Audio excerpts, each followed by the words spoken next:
اپنی مشکلات کا ذکر کریں، اپنی مشکلات سے نجات کے راستے میں جو جو مشکلات اور رکاوٹیں اور پتھریلے راستے آپ کے لیے نظر آ رہے ہیں آپ کو، وہ تمام ذکر کریں، اللہ پاک سے چپ کے باتیں کریں، اللہ پاک کے ساتھ شیئر کریں، اور پھر انشاءاللہ العزیز آپ دیکھیں کہ افطار کے وقت کی تو ویسے بھی دعائیں قبول ہی قبول ہے۔ تو یہ جو وقت ہے اس کو ایک گولڈن ٹائم ہوتا ہے، اس وقت سے فائدہ اٹھائیں، اور بجائے کہ کچن میں گزاریں، بجائے کہ آپ جو گھر کے جو مرد حضرات ہیں، جو بھائی ہیں، وہ باہر گھر تک آنے کے میں رستے میں ہی گزار رہے ہوتے ہیں، افطار کا وقت ہو جاتے ہیں، سڑکوں پہ گزار رہے ہوتے ہیں کہ جی لیٹ ہو گئے ہیں۔ اتنا ٹائم نہ کریں، آپ 10 منٹ 15 منٹ پہلے اپنے ٹائم کے حساب سے اس طریقے سے اٹھیں، اپنی جگہ سے، اپنے دکان سے، اپنے دفتر سے، اپنے جہاں بھی آپ کام کر رہے ہیں اس طریقے سے اٹھیں کہ آپ 10 منٹ پہلے اٹھ جائیں۔ دیکھیں ہم نے کمانا سارا سال ہے، ٹھیک ہے، ہم نے کھانا بھی سارا سال ہے، ہم نے کام بھی سارا سال کرنے ہیں، تو کم از کم یہی جو ٹائم ہے نا، جو ہمیں ایک مہینہ اللہ پاک نے ہمیں دیا ہوا ہے، تو اس مہینے کی برکتوں کو ہمارے ہی اس حق میں یہ بہتر ہوتا ہے سمیٹنے کا کوشش کریں، سمیٹنے کا انتظام کریں۔ دوسرا گھنٹہ آپ کو میں پہلے یہ بتا دوں کہ پہلا گھنٹہ افطار کا ہے، یعنی افطار والا جو گھنٹہ ہے اس میں آپ جتنا جلدی ہو سکے فارغ ہو کر بیٹھ جائیں، اور افطار دسترخوان پر، ٹیبل پر، جہاں بھی آپ نے افطاری کرنی ہے بیٹھ جائیں، اور آپ اللہ پاک کا ذکر کریں، عبادات کریں، ذکر کریں، نوافل ادا کریں، اور دعائیں کریں، قرآن پاک پڑھ لیں، ٹھیک ہے، اور دسترخوان پہ بیٹھ کے پھر اور اپنا ایک فوکس جو آپ کو مشکل ہے اس کو ذہن میں رکھیں افطار کے وقت پہ۔ اچھا، دوسرا کیا ہے کہ رات کا آخری گھنٹہ، دوسرا گھنٹہ ہے کہ رات کا آخری گھنٹہ۔ اب یہ بھی ہے کہ رات کا آخری گھنٹہ کون سا ہے، وہ بھی آپ کے ساتھ ڈسکس کرتے ہیں۔ دوسرا گھنٹہ ہے رات کا آخری گھنٹہ، اور اس کے بعد ہم آپ کو تیسرا گھنٹہ بتائیں گے۔ دوسرا گھنٹہ ہے جی رات کا آخری گھنٹہ، اس میں کیا آ جائے گا، دیکھیں آپ، اس میں جو فجر کی نماز ہے اس سے تھوڑی دیر پہلے تک کا ٹائم ہے، سحری کے ٹائم سے شروع ہوتا ہے، اور فجر کی نماز سے تھوڑی دیر پہلے تک کا اس کا ٹائم چل رہا ہوتا ہے۔ یہ ٹائم جو ہے اور یہ جو وقت کا دورانیہ ہے، اس میں آپ اللہ پاک کے بڑے قریب ہوتے ہیں۔ اس میں کوشش کریں تہجد ادا کریں، کوشش کریں نوافل ادا کریں، کوشش کریں رب کو راضی کریں، کوشش کریں کہ جو جو آپ کو مشکلات ہیں اس کا ذکر اللہ پاک سے کریں۔ ادھر ادھر آپ کو، مجھے، اس کو، کسی کو بتانے سے کچھ نہیں ہوتا،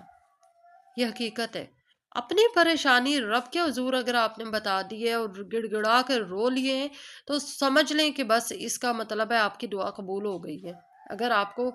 گڑ گڑا کے رو لیے ہیں اور آپ کو رونا آ گیا ہے دعا مانگتے ہوئے، تو سمجھ لیں جی آپ کو خوشخبری مل گئی ہے کہ آپ کی دعا قبول ہو گئی ہے۔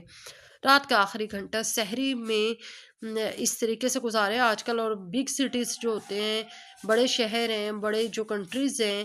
تو وہاں پہ، اور آج کل چھوٹے علاقوں میں بھی بڑا ہی ایک ٹرینڈ چل رہا ہے کہ سحری کا جو ہے باہر کرنے چلے جاتے ہیں۔ سحری باہر کریں، ضرور کریں، لیکن یہ کہ سحری باہر کرنے سے آپ کا ٹائم ضائع ہو جاتا ہے، ٹائم ویسٹ ہوتا ہے۔ یہ میرا نہیں خیال ہے کہ ایسا ہونا چاہیے۔ آپ گھر میں سحری کا انتظام کریں، گھر کے خواتین سحری کا انتظام کریں، کیونکہ وہ جلدی بنا لیتی ہیں۔ آنے اور جانے میں، ٹریولنگ میں بہت آپ کا ٹائم ویسٹ ہو جاتا ہے۔ سحری کا ٹائم وہ ٹائم ہوتا ہے جس وقت رب تعالیٰ بالکل دنیائے آسمان پر قریب آئے ہوئے ہوتے ہیں، اور اللہ پاک پکار رہے ہوتے ہیں کہ ہے کوئی مانگنے والا جو مجھ سے مانگے۔ تو اتنا ہی آپ کو گولڈن چانس ہمیں مل رہا ہوتا ہے، اور ہم اس کو سڑکوں کے اوپر ٹائم ویسٹ کر رہے ہوتے ہیں اس ٹائم کو۔ تو کوشش کریں کہ سحری کے ٹائم کو آپ جتنا ہو سکے گھر پہ گزاریں، اور اس کے علاوہ آپ نیت دیکھیں، سحری آپ نے ویسی بھی کرنی ہے، سحری تو کر کے ہی روزہ رکھنا ہے ہم نے، تو سحری کو آپ نیت یہ رکھیں کہ سحری کھانا عبادت ہے، تو دیکھیں آپ کو سحری کھانے کا بھی ثواب ملتا ہے۔ اس کے علاوہ تیسرا آپ کو ایک اور بتا دوں کہ جو تیسرا ہے وہ نماز فجر کا۔ ہم لوگ جی بعد نماز فجر ہم لوگ سحری کے اٹھے ہوئے ہوتے ہیں، اور سحری نماز پڑھی، تہجد پڑھی، اور سحری کی، سحری بنائی، ان سارے جو معمولات ہیں ہم لوگ اتنا تھک جاتے ہیں کہ بس جی اب پھر اذان کا انتظار میں بیٹھے ہوئے ہوتے ہیں کہ کب فجر کی اذان ہو، کب ہم دو سنت دو فرض ادا کریں اور جی بیٹھے اپنے بستر پہ جائیں۔ ہم لوگ بڑی اس میں تھک جاتے ہیں اور جی جلدی انتظار کر رہے ہوتے ہیں، یہ غلط ہے۔ نماز فجر کے بعد جو ٹائم ہوتا ہے وہ بڑا ہی بہترین ٹائم ہے، طلوع آفتاب سے پہلے پہلے کا اور نماز فجر کے بعد کا۔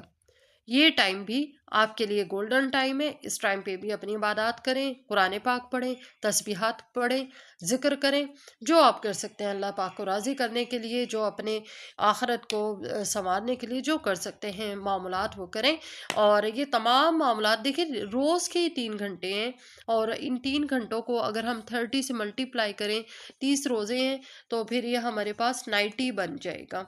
ٹھیک ہے۔ 90 گھنٹے ہم نے ایک بہترین کاموں میں اور بہترین ذکر و اذکار میں، تسبیحات میں اسپینڈ کر لیے ہیں،